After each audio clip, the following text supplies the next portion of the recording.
Arkadaşlar hepinize merhabalar. Özgür Demirtaş ben. 2 gün kadar önce YouTube kanalımda sevgili Fethi Sabancı ile beraber yaptığımız söyleşinin 1. bölümünü yayınlamıştım. Bugün de aynı söyleşinin 2. bölümünü yayınlıyorum. 1. bölümde sevgili Fethi ile beraber yaptığımız ortak şirket yatırımlarından bahsetmiştik. Aynı zamanda dünyanın içinde bulunduğu ekonomik krizi ve bu krizde girişimcilerin ne yapması gerektiğini konuşmuştuk. Söyleşinin bu 2. bölümünde ise kripto para birimlerini konuştuk ve yine gelecekte yatırımların nasıl şekillenmesi gerektiği üzerinde durduk. Hepinize iyi seyirler dilerim.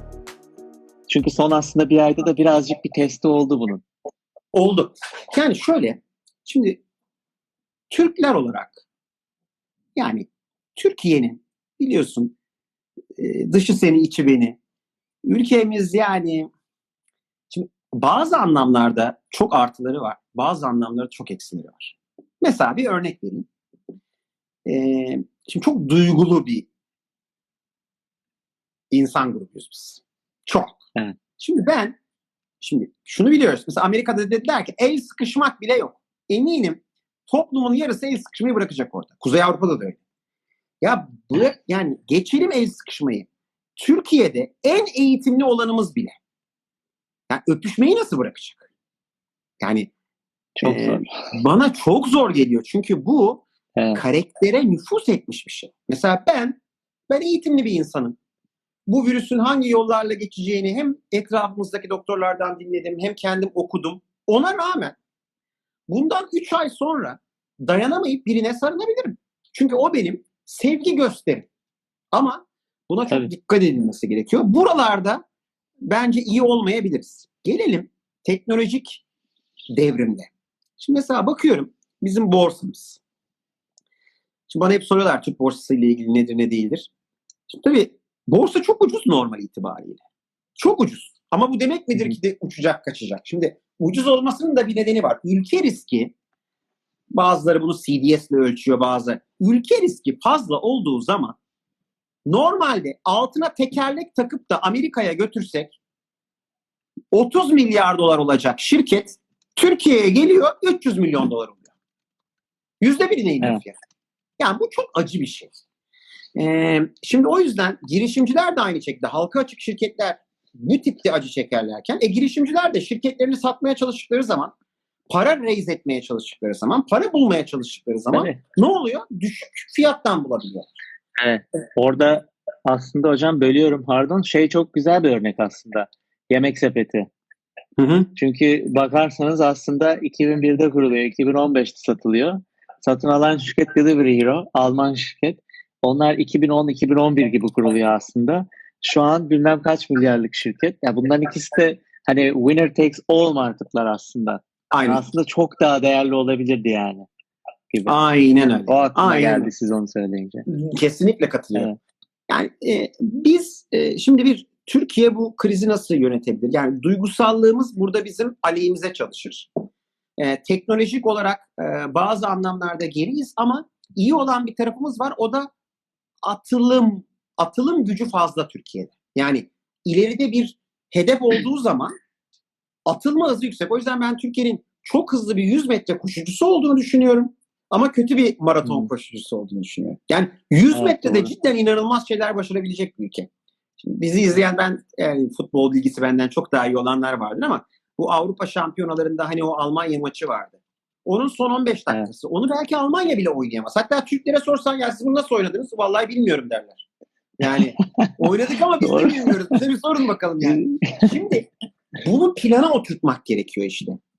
O yüzden bu devrimde sağlık açısından dediğim gibi duygusallığımız negatif çalışabilir. Teknolojik bir takım eksiklerimiz var. Telekomünikasyon altyapısını güçlendirmemiz lazım.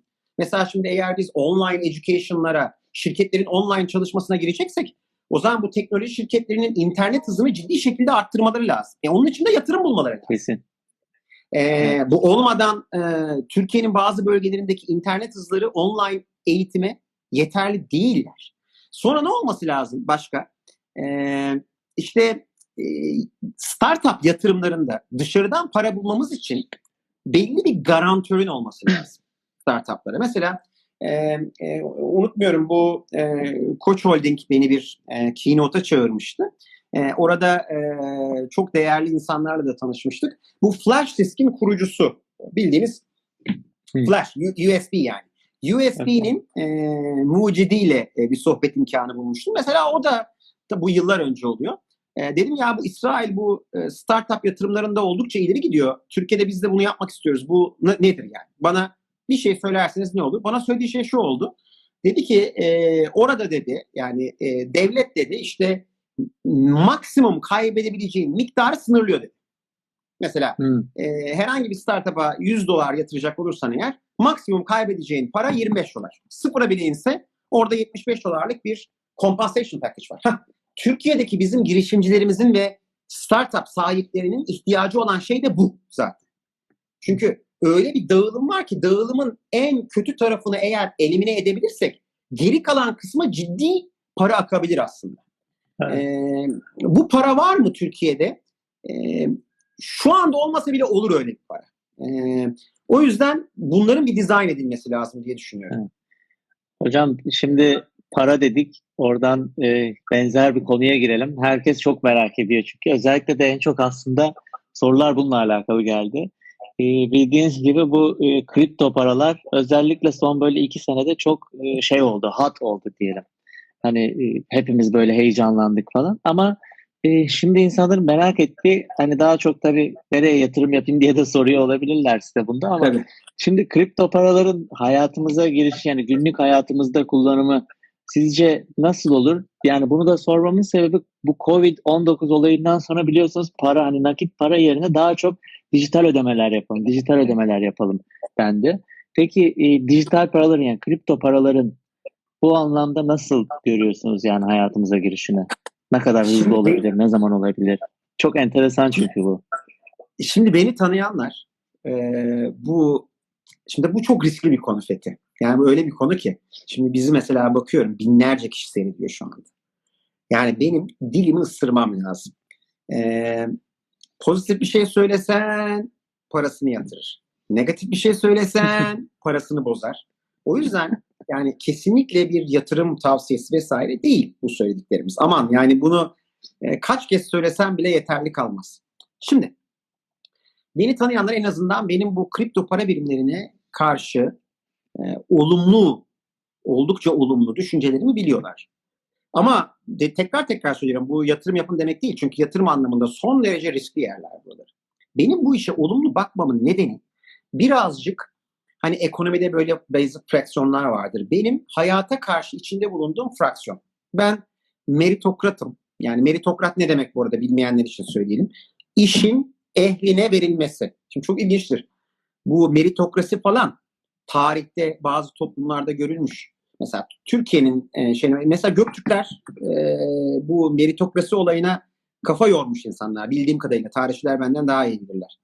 Almanların bu inanılmaz başarısının altında meritokrasi yatıyor. Gibi. Neyse, şimdi bununla kripto paraların ne alakası var? Şu alakası var. Ben insanların ekonomik gücünü ellerinde bulundurması gerektiğine inanan bir insanım. Dolayısıyla ben bu blockchain teknolojisi falan filan, yani keşke bu Bitcoin olaylarını falan eğer yani veya Satoshi'nin yazdığı white paper'ı böyle 2010'larda okumuş olsaydık daha iyi olurdu. Ben biraz daha geç okumuş oldum. 2014'lerde okumuş oldum yani. Şimdi yine erken bulmuşsunuz hocam siz de. Yok ama o zaman okuyup da hemen de bir şey de yapmadık. Tabii. O zaman çok daha sonra. Yok, bizde olur ya, hemen 2014'ü duyunca hocam ya. Hemen oraya gider, oradan mı? Yok, hayır. Evet. Keşke. Ama onu yapanlar var bu arada, söyleyeyim. Şimdi onu okuduğum zaman ve ondan sonra da zaten çok fazla article'lar çıktı üzerine okuyunca, ya bu ne kadar cool bir şey. Yani hem blockchain teknolojisinin kendisi, bir şeylerin decentralized olması, belli bir merkeze bağlı olmaması. Şimdi düşünür müsün? Bugün bizim hayatımızdaki, bakın, tapu kadastro, noterler, evlenme daireleri, bankalar, her türlü kurum aslında aracı bir kurum. Yani A kişisiyle B kişisinin işini yapan kurum bunlar. İyi de yani, ve bu arada bu işler yapılırken hiç mi hata yapılmıyor? Hiç mi yolsuzluk yapılmıyor? Böyle bir şey iddia edemeyiz. İnsanın olduğu yerde hata var, yolsuzluk var. Şimdi blockchain diyor ki sana, Ben diyor bu işlemleri eskiden kimler yapıyorsa onlardan 100 kat daha hızlı, 1000 kat daha güvenli, 10.000 kat daha bilmem ne yapacağım diyor. Şimdi bu tabii ki de dikkat çekici bir şey. Ama burada blockchain teknolojisiyle kripto paraları birbirinden ayırmak lazım. Şimdi binlerce kripto para birimi var. Mesela şimdi hazır seninle konuşurken burada önümde de bak computer var. Bir açayım bakayım. Haftada bir değişir böyle şeyler de tam rakam vereyim. Mesela şu anda Coin Market Cap'te seninle vay. Geçen yıl 2000'lerdeydi. Mesela geçen hafta yine bir parça daha düştü. Şu anda 5328 tane altcoin listeliyor Coin Market Cap. Şimdi yani bu kadar coin'in aynı anda başarılı olma ihtimali zaten yok. Evet. Ama biz görüyoruz ki mesela şu anki market cap'e bakıyorum. Ben 192 milyar dolar bütün market cap. Ama şunu biliyorum en tepe noktasında 800 milyar dolara vurmuştu. Şimdi şunu bilemeyiz yani bu para birimleri yok mu olacak ama var mı? Ama şunu söyleyebilirim. Bunların altında yatan teknoloji bir devrimdir. Tıpkı bizim bu startup'ları seçme metodumuzdaki devrim tanımımız gibi. Bu bir devrim. Bu kesin. 2, bu iş hayatımızda daha da girecek. Bu da kesin. 3, insanları özgürleştiren bir şey blockchain. Yani sen kendi parana sahipsin, kendi mal varlığına sahipsin, güvenliği senin ellerin altında. Bu müthiş bir şey. Bakın yani mesela bak Fethi şunu söyleyeceğim. Hiç böyle düşündün mü bilmiyorum. İnsanlar çok fazla gayrimenkul alırlar değil mi? Mesela bir düşünelim ya bu insanlar niye bu kadar fazla gayrimenkul alıyor? Yani bu yani 5 tane, 6 tane, 7 tane ev alıyor bir kişi mesela. Parası var, zengin. Ya kardeşim sen oturacağın evi alsana sadece. Niye ikinciyi, üçüncüyü, dördüncüyü, beşinciyi alıyorsun? Bunu birazcık böyle altını kazırsan ne çıkıyor biliyor musun? Altını kazıdığın zaman çıkan şey bu kişi aslında parasının alım gücünü korumaya çalışıyor. Yani dünya merkez bankaları para bastıkça dolar değer kaybediyor, TL değer kaybediyor, pound değer kaybediyor ve bu vatandaşlar, bu ülkedeki vatandaşlar aman ha benim ülkemin parası cebimde kalırsa değer kaybeder. Bankaya yatırsam oradan alacağım faiz yetmez. O zaman ben ya değerli maden alayım ya da toprağa gömeyim bu parayı, alım gücümü koruyayım diyor. İşte bunun da nedeni paraların sürekli basılması ve enflasyonist etkileri. Kripto para birimleri burada devreye giriyor bence. Ben yani bütün paraların olmasa da teknolojinin önünün açık olduğunu, bunun bir devrim olduğunu, hayatımızı değiştireceğini düşünüyorum. Yani evet inşallah artık böyle bir sene mi olur, 2 sene mi olur biz de günlük hayatımızda bunları kullanmaya başlayacağız. Umarım. Yani şu anda evet. Mesela BTC gönderimi oldukça hızlandı. Ben hatırlıyorum. Evet. Veya Ethereum gönderimi. Yani bundan 3 yıl önce falan gönderiyorduk. 30 dakika bekliyorduk. Bir de olayı da bilmiyorsun ya. Olayı da bilmediğin için tık tık masaya vuruyorsun. Hadi. Falanca round, bir confirmation daha. Yani bir de herhangi bir yanlışlık yaptığın zaman efendim telefonu açıp da işte ben buraya hesaba para gönderdim, yanlış gönderdim, geri gönderim deme ihtimali yok. Orada bir bardak soğuk. Evet. Ama tabii şu anda ya, çok biraz hızlandı. alışkanlıkların da evet. Ya ben de gireceğini düşünüyorum da tabii alışkanlıkları da hemen bir anda değişmeyecek. O yüzden hani işte paraya şimdi nakite dokunamıyoruz. O yüzden bir anda kriptolar çıkacak, uçacak gibi bir algı da aslında çok doğru değil yani. Ben de ona katılıyorum. Doğru. Peki hocam o zaman günümüzün hani derler ya the million dollar question diye. Siz bu durumdan hani ne zaman hayatımızın normale döneceğini, dönerse ne gibi şartlarda döneceğini ne düşünüyorsunuz bununla alakalı? Yani ben bunun iki aşamalı falan olacağını düşünüyorum. Şimdi 2-3 aşaması var bu işin. Bir sağlık aşaması. Tabii bunu doktorlar çok daha iyi bilirler. Ama ben geçmiş salgınları okudum bu olayı görünce. Geçmiş salgınlardan gördüğüm şey şu oldu. Bazıları tek tepe yapmış, bazıları çift tepe yapmış. Yani bir işte baharda bir tepe yapmış. Sonra yazın biraz geçmiş. Sonra sonbaharda bir daha çıkmış. Bunun bir sağlık bacağı. İkincisi finans piyasaları bacağı. Üçüncüsü ekonomi bacağı. Ben en son normale dönecek olan şeyin ekonomi bacağı olduğunu düşünüyorum.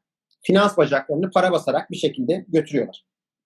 Ama sağlık bacağı da virüsün keyfine, virüsün ve bizim ne kadar önlem aldığımıza bağlı bir şekilde ilerliyor. Evet. Şimdi velev ki, şimdi birkaç simülasyon yapalım. Haziran ayında diyelim ki artık salgın yavaş yavaş geri çekilmeye başladı. İnsanlar biraz daha sokağa çıkmaya başladı. Tabii biz sokağa ne kadar çıkarsak salgının orada tekrardan yukarı çıkıp yeni mini tepeler yaptığını da göreceğiz bu arada. Şimdi diyelim ki böyle bir şey oldu. Salgın Haziran'da bitti. Ben zannetmiyorum ki Haziran'da hemen hayatımıza geri dönelim. Neden? Şimdi geri dönelim derken tabii ki de insanlar Haziran'da çıktığı zaman bir kuaföre gidecek. Saçlarını kestirecek. Tamam. 2. Böyle çok canı sıkıldığı için bir de restorana gidecek. Restoranlar tıklım tıklım olacak. O da tamam. Ama sonra yine bir korkuyla beraber 2 adım ileri attıktan sonra bir adım tekrar geri atılabilir. Yani hayatımızda daimi değişen şeyler olacaktır. Yani AVM'lerde dolaşan insanların dolaşırken giydiği kıyafetlerden tutalım. Halka açık kahve satıcılarında kahvenin sunulduğu şekillere kadar. Yani bunlar değişecektir. O yüzden ben yani şöyle bir şey beklenmemesi gerektiğini düşünüyorum. Ya bu iş 15 güne bitecek. Biz de 30 güne kendi hayatımıza dönelim. Evet döneceğiz ama döndüğümüz hayat bir tık farklı olacak. Bazı yerlere aynı gibi olacak. Sonra onlar da değişecek.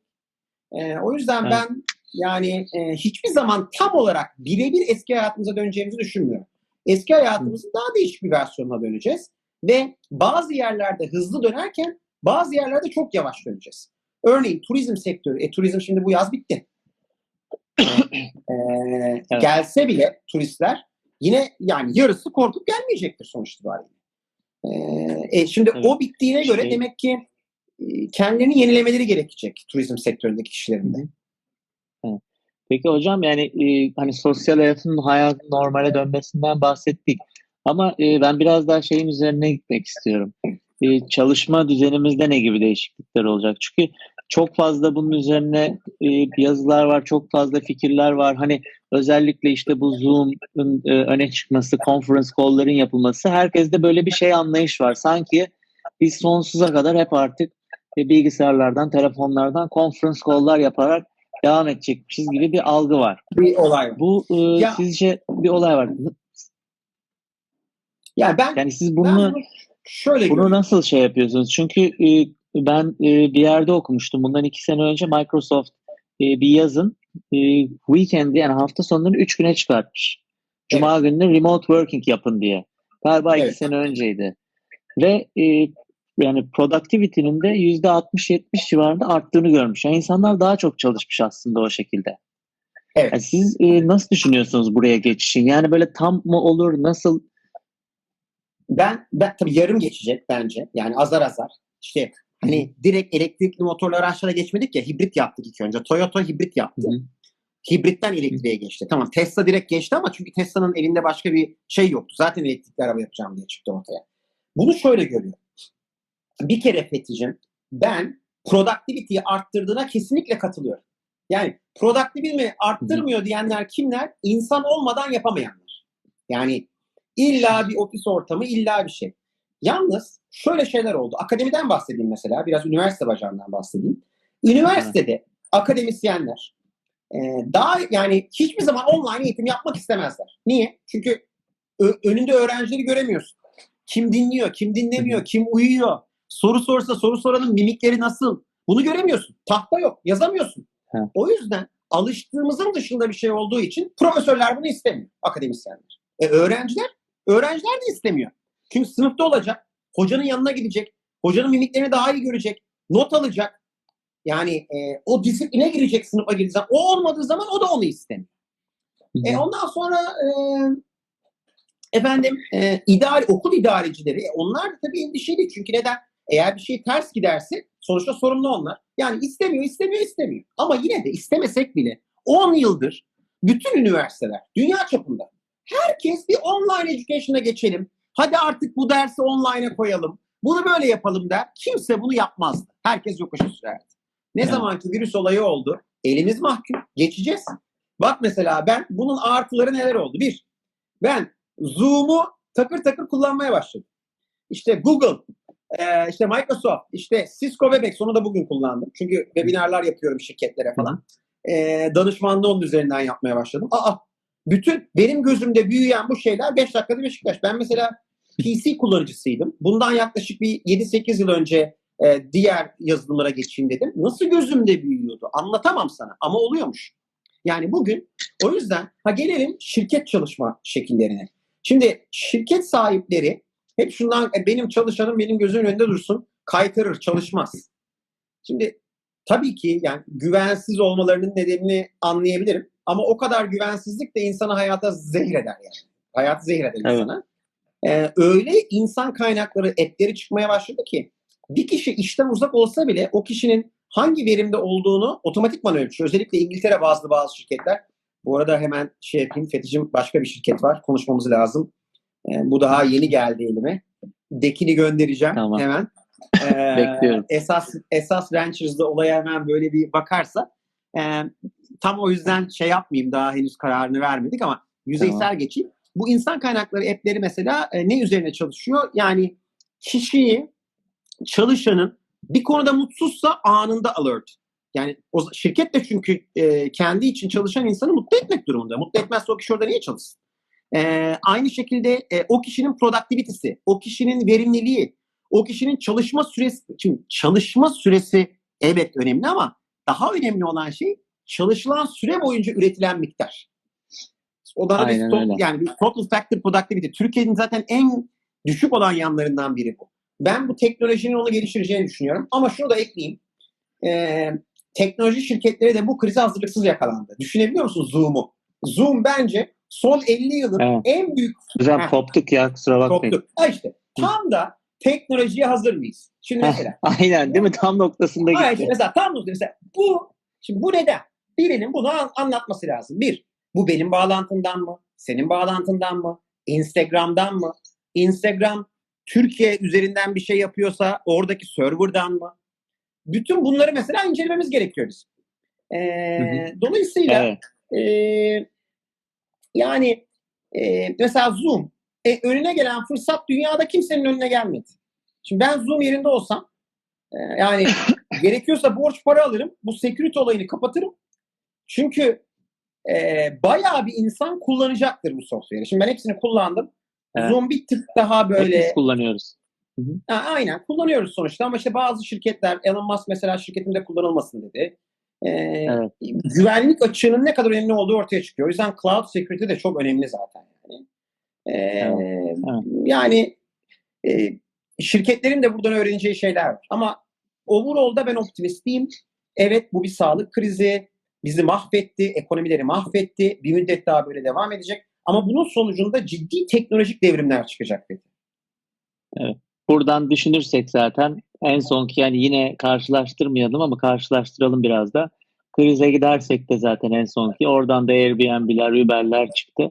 O yüzden bundan da o şekilde şirketlerin çıkması neden olmasın yani? Neden olmasın? Aynen. Bence kesinlikle olacak. Hocam çok teşekkür ederiz. Bir ara kopulduk böyle yayından ama tam zamanında koptu aslında bakarsanız. Aynen, tam anlatırken o konuyu koptu olay. Hadi yani. Artık yeter insanlar yemeğe gidecek dendi. Aynen. Zamanlaması da. Çok teşekkür ederiz hocam, sağ olun. Arkadaşlar teşekkür ederiz geldiğiniz için. Özgür hocamızın çok değerli notlarını inşallah hepiniz not etmişsinizdir.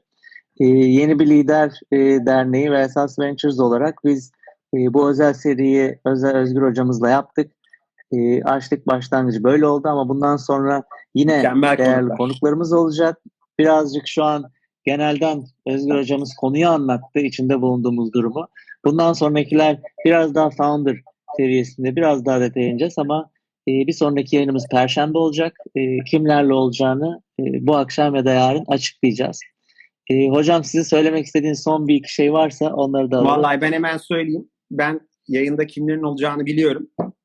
Bence katılımcılar beklesin, muhakkak da dinlesinler. Hatta gelecek benden sonraki 4 kişiyi de biliyorum yani. Her biri yani girişimcilik alanındaysanız, startup alanındaysanız, yatırımcıysanız bu kişilerin dinlenilmesi gerekiyor diye düşünüyorum. Süper bir grup. Ellerine sağlık Fethi'cim. Biz teşekkür ederiz hocam. Gitti. Çok güzel sohbet ettik. Aynen. Hep destekliyorsunuz zaten. Teşekkür ederiz. Görüşürüz. Haydi. Görüşmek üzere. Bay bay.